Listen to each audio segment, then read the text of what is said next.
ஆலிகோபொலி மார்க்கெட்னா என்னன்னு பார்ப்போம். இந்த சந்தையானது எப்படி இருக்கும்னா, இது ஒரு இம்பெர்ஃபெக்ட் மார்க்கெட்னால வாங்குறவங்க அதிகமா இருப்பாங்க. ஆனா விக்கிறவங்க ஃபியூ செல்லர்ஸ் தான். அதாவது கொஞ்சம் பேர் தான் இருப்பாங்க. அந்த ஃபியூ செல்லர்ஸுமே பெரிய நிறுவனங்களா இருப்பாங்க. அதே மாதிரி அந்த சந்தையில அவங்க டாமினேட் பண்ணுவாங்க. அப்படின்னா அந்த பொருளோட விலையோ இல்ல அந்த பொருளை எவ்வளவு உற்பத்தி பண்றோங்கிறதையோ இந்த டாமினேஷன் பண்ணக்கூடிய நிறுவனங்கள் தான் அதை தீர்மானிக்கும். அந்த விலையை ஃபிக்ஸ் பண்ணுவாங்க. மார்க்கெட் ஃபோர்ஸான டிமாண்ட் அண்ட் சப்ளை, அதாவது தேவை மற்றும் அளிப்பை வச்சியான விலையை அவங்க தீர்மானிக்க மாட்டாங்க. அதே மாதிரி இந்த ஆலிகோபொலி 2 வகையான பொருள் உற்பத்தியிலே இருக்கு. ஒன்று ஹோமோஜீனியஸ் ப்ராடக்ட், இன்னொன்று ஹெட்ரோஜீனியஸ் ப்ராடக்ட். ஹோமோஜீனியஸ் ப்ராடக்ட்னா ஒரே பொருளை உற்பத்தி பண்றவங்கன்னு அர்த்தம். எடுத்துக்காட்டா இரும்பு கம்பெனி எடுத்துக்கிடுவோம். டிஎம்டி இரும்பு கம்பி ஒன்று தான், மற்ற இரும்பு கம்பெனியும் ஒன்று தான். அந்த உற்பத்தி பண்ணக்கூடிய பொருள்ல எந்த ஒரு மாற்றமும் இருக்காது. அது ரெண்டுமே இரும்பு தான். அது பேர் தான் ஹோமோஜீனியஸ் ப்ராடக்ட். இப்போ ஹெட்ரோஜீனியஸ் ப்ராடக்ட்னா என்னன்னு பார்ப்போம். இதுக்கு எடுத்துக்காட்டா சோப்பு கம்பெனி எடுத்துக்கிடுவோம். எல்லா சோப்புமே ஒரே மாதிரியான சோப்பு தான். ஆனா ஒரு சோப்புக்கும் இன்னொரு சோப்புக்கும் வித்தியாசம் இருக்கும். அதை தான் ஹெட்ரோஜீனியஸ் ப்ராடக்ட்டுங்கிறாங்க.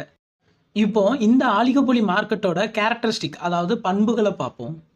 இதுல ஃபர்ஸ்ட் இருக்கிறது ஃபியூ செல்லர்ஸ். அப்படின்னா குறைய பேர் தான் விற்கிறதுக்கு இருக்கிறாங்கன்னு அர்த்தம் அந்த பொருளை. அடுத்ததா இருக்கிறது இன்டர் டிபெண்டன்ஸ். அப்படின்னா ஒரு நிறுவனமும் மற்ற நிறுவனத்தோட ஒன்றிணைந்து இருக்கிறது, சேர்ந்து இருக்கிறது. அதுக்கு அடுத்தது இருக்கிறது அட்வர்டைசிங்.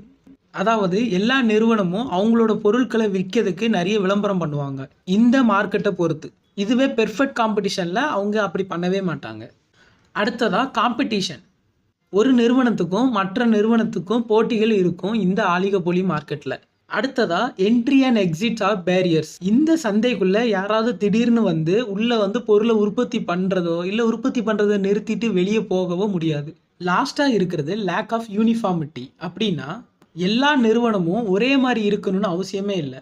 ஒரு நிறுவனம் பெரிய நிறுவனமா இருக்கலாம், ஒரு நிறுவனம் சின்ன நிறுவனமா இருக்கலாம். இந்த மாதிரி அவங்க சைஸ்ல இருக்கக்கூடிய டிஃபரன்ஸ் தான் லேக் ஆஃப் யூனிஃபார்மிட்டி.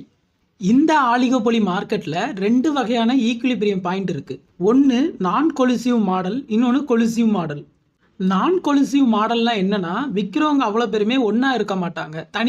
தனித்தனி பிரைஸுக்கு வித்துட்டு இருப்பாங்க அவங்களோட பொருளை. இந்த மாடலுக்கு 3 பேர் ஈக்குலிபிரியம் பாயிண்ட் கொடுத்துருக்காங்க. ஒன்று கொர்னட், அடுத்ததா எட்ஜ்வொர்த், அதுக்கு அடுத்ததா பெர்ட்ராண்ட், லாஸ்டா ஸ்டேக்கல் பெர்ச் மாடல். இந்த உற்பத்தி எல்லாமே நான் கொலுசிவ். ஒன்றா சேர்ந்து பொருளை உற்பத்தி பண்ணாமல் ஆளாளுக்கு ஒவ்வொரு ப்ரைஸை வச்சு விற்கிற மாடல்.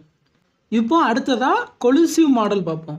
இது எப்படின்னா எல்லா உற்பத்தி பண்ணுறவங்களும் ஒன்றா சேர்ந்து ஒரே ப்ரைஸுக்கு பொருளை உற்பத்தி பண்ணுவாங்க. அதே மாதிரி எவ்வளோ உற்பத்தி பண்ணணுங்கிற முடிவையும் அவங்களே எடுத்துக்கிடுவாங்க கூட்டமைப்பாக இருந்து. இதில் 3 வகையான ஈக்குலிபிரியம் இருக்குது. ஒன்று கார்டல், இன்னொன்று ப்ரைஸ் லீடர்ஷிப், இன்னொன்று மார்க்கெட் ஷேர். இந்த ஈக்குலிபிரியம் பாயிண்ட் எல்லாமே அடுத்தடுத்த வீடியோவாக பார்ப்போம். இதெல்லாம் தான் ஆலிகோபொலி மார்க்கெட்.